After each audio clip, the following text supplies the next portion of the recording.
Cambridge is one of the most beautiful medieval cities in England. It's famous for its Gothic architecture and as a place of learning for over 800 years.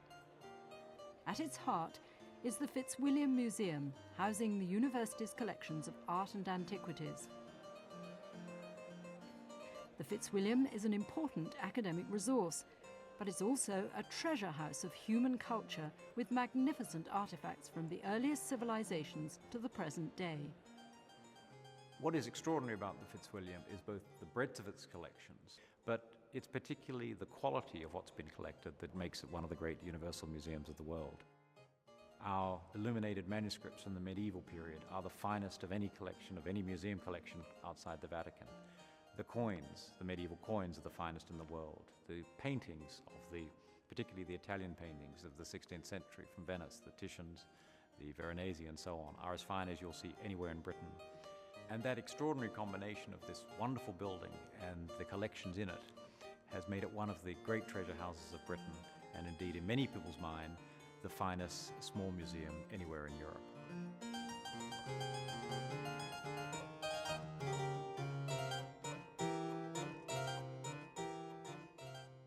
The museum is named after its founder, Richard, 7th Viscount Fitzwilliam of Merion.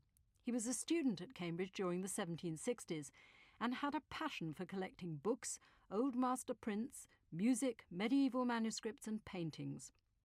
When he died in 1816, he bequeathed his collections to the University of Cambridge for the increase of learning, along with a substantial sum of money to build a museum to house them. Throughout the 19th and 20th centuries, the collections have grown through gifts, bequests and purchases. Today, there are more than 500,000 objects here. In this programme, we're going to look at 4 of the most celebrated. Degas' haunting picture of 2 women at the cafe, Titian's 16th century masterpiece Tarkin and Lucretia, a rare 13th century Gothic manuscript that once belonged to the sister of Louis IX of France, and a 3,000-year-old set of Egyptian coffins.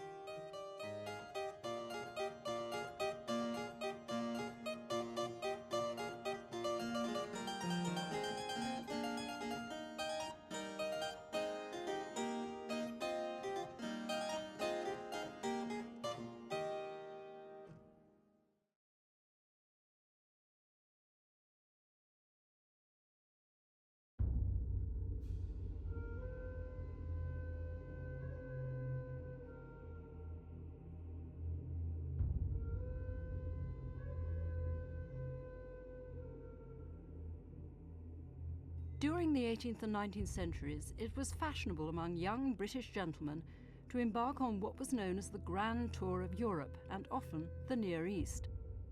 This gave them an opportunity to experience at first hand the remains of great civilizations. It was after one such tour in 1822 that a couple of young Cambridge scholars presented the university with an unusual gift from their travels: a 3,000-year-old set of Egyptian coffins.